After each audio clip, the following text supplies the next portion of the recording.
Hey, Trey Veston here with a brand new Glock Gen 5 G23.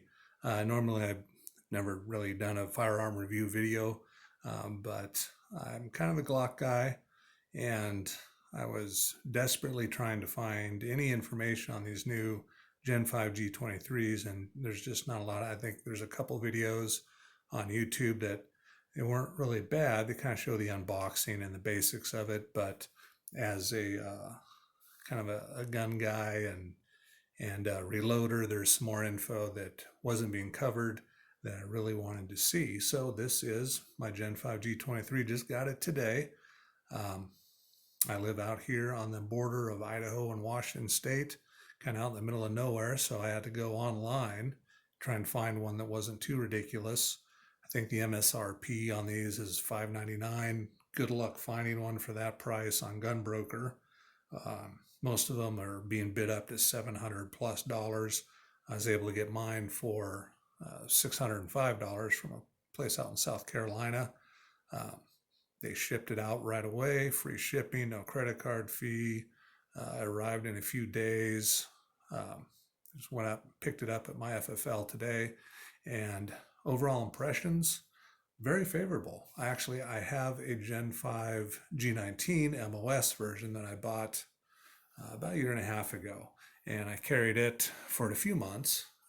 This is the G19 MOS. You can kind of see it shows a little bit of wear because it's an actual carry gun. It is clear. Um, Mine just has night sights. Great gun. Um, very accurate. I did put a Burris Fastfire 3 red dot on this. Took it to the range with some reloads. I was able to get 1-inch groups at 25 yards with the rest, 5-shot groups. It's a shooter. I was so impressed with it that when I heard that Glock was going to be coming out with the 40 Smith & Wesson version, I could not wait. Really been looking forward to that. This is my normal carry pistol. It's a SIG P365. I got the manual safety version.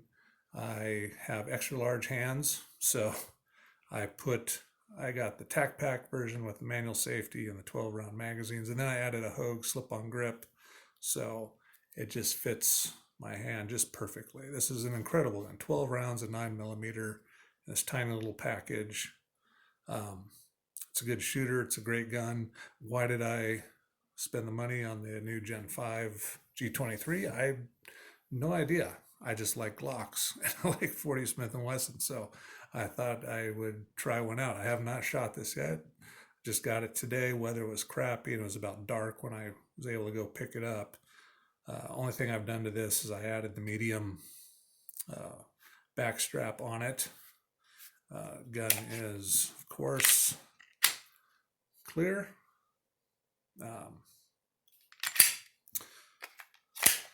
It's identical to the G19 Gen 5, frame-wise, trigger-wise, very nice trigger. I measured it. It comes in at just right at 5 pounds, and it's crisp. It's excellent. What reset is not too bad. It's good. Glock did a great job with the Gen 5s. Really like this pistol. Biggest difference between this and the Gen 5 G19 is, of course, the slide. 40 Smith & Wesson, they wanted a beefier slide. I believe it's 3mm wider. So you can kind of tell that slide difference when you line them up.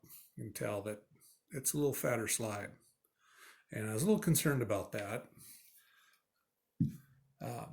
But when you just have the G23 by itself and you're fondling it and handling it, it really doesn't stand out. They beveled the lower edge of that frame, and it's clean. They did a good job. You really can't, the 3mm slide difference, you really can't tell. Compare that to the Gen 4. This is my woods carry pistol when I'm out hiking in Idaho. It's the 10mm G29 Gen 4. Of course, also clear. I've got a KKM 4.5 inch barrel in this, Dawson Precision fiber optic sights on it, and added extended slide release. This is a great gun. This will shoot 1-inch groups at 25 yards. It's amazing. But the frame's a little fatter. The Gen 5 G23 frame feels better. The slide is right about the same. I mean, I think it's the 10mm slide's just a little bit narrower. So, yeah, overall, pistols are very comparable in size. So there you go. That fatter slide on the G23 means that holsters designed for the G19, Gen 4 and Gen 5, and the G23 Gen 4 generally will not work. This is a holster. I just ordered it last week. It said it was marked for a Gen 5, G23, and G19. I emailed the manufacturer, said, hey, how can this thing fit the G23 when it's got a 3mm fatter slide? And the reply was, it will fit. It says it fits the Gen 5 G23, so it'll work. Well, got it in the G19, perfect fit. Perfect fit, positive lock, release works well, awesome. But try to take the G23 with the fatter slide, and no bueno, does not work. So that's fine, because I've got a holster that does work for this pistol, and that is my good old Blackhawk CQC size 4 leather holster outside the waistband. I've had this for a long time, carried it a lot. And the Gen 5 G23 does in fact fit. In fact, it's just perfect. Just absolutely perfect fit. So that'll work. So as of right now, I haven't been able to find any other holster makers that have specific holsters designed for this wider slide. So we'll just have to be patient. I really like this cheap little, this $20 thing I found. I like the retention. I like the paddle. It's got great grip. It's easy to slip on and off when I get out of my vehicle. If I'm going somewhere where concealed carry isn't allowed, like the post office, it's just easy to slip on and off. So I'm hoping somebody makes something like that for the new Gen 5 G23s. The other concern I had with the pistol is on the Gen 5 G19s, mine was an early model, so it had a bit of a narrower throat on the barrel. So standard loads and some of the heavier bullets, and depending on the shape of the bullet, they wouldn't plunk. You had to seat the bullet at a deeper depth to get them to reliably function with the G19 Gen 5. I guess subsequent Gen 5 G19s and other 9mm, they fixed that. So that was kind of my concern. I'm a reloader. You can't even find defensive 40 Smith & Wesson ammo on the shelf here in North Idaho anymore. So it's all reloads. So I took some factory ammo, and this is some just Winchester white box 180 grain, and plunks right in. It's beautiful, just perfect.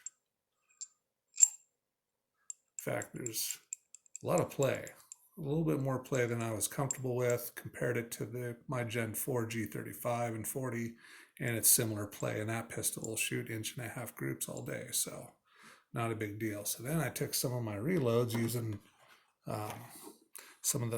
I've got some Spear 200 grain gold dots, and so and this is at the 1.125 overall length. And I'm using 231 in this. I can't remember the charge. I've got it written down, but it's near the top and it plunks just perfect. So we are good to go. So if you order one of these, load whatever bullets you want to the factory, 1.125, and they will plunk in there just right. So, and there's lots of room, so no worries there. Put that back together. For the internals, no surprises. Looks like my Gen 19 G5 on the inside. It's got that cutout in the breech face, so the brass ejection should be perfect. My G19 ejection is perfect. I expect nothing different with the G23. The recoil spring assembly is a little different. It's the same overall design as the G19, the 9mm. This is marked 1-8 on there versus a 1-7 for the G19. So yeah, the frames, from what I can see, the frame for the G19 and the G23 are virtually identical. The slides will interchange, either one. So yeah, that is pretty much it. Cannot wait to shoot this thing. I will be evaluating it. I like to shoot, I know defensive pistols, they always say, well, you're only going to shoot 7 yards, 10 yards max. No sense in, getting tiny groups, but I find it fun, and you never know, and whatever, there's a situation you might have to engage a target at the 20-25 yards. So I'll be evaluating this pistol, see what kind of groups I can get out of it at 25 yards. I'll be polishing the trigger assembly, the 25-cent polish job. I've ordered an OEM minus connector from Glock, about $25, and that'll bring the weight down about another half to 3/4 of a pound, and I'll polish it. So get that trigger just really sweet. It's out of the box. It's not bad at all. So yeah, seems like it's going to be a great gun. I don't know if I'll carry it any more than my P365, but wintertime it'll conceal well and should be a shooter. So I'll do another video after I get back from the range, and we'll see how it shoots. But hopefully some of the other questions that weren't addressed in the other videos on this pistol, hopefully some of those questions were answered in this one. And you can always post in the comments if you have any other items I didn't cover. So anyway, it's my first firearm review video, so be gentle. Thanks. All right, bye.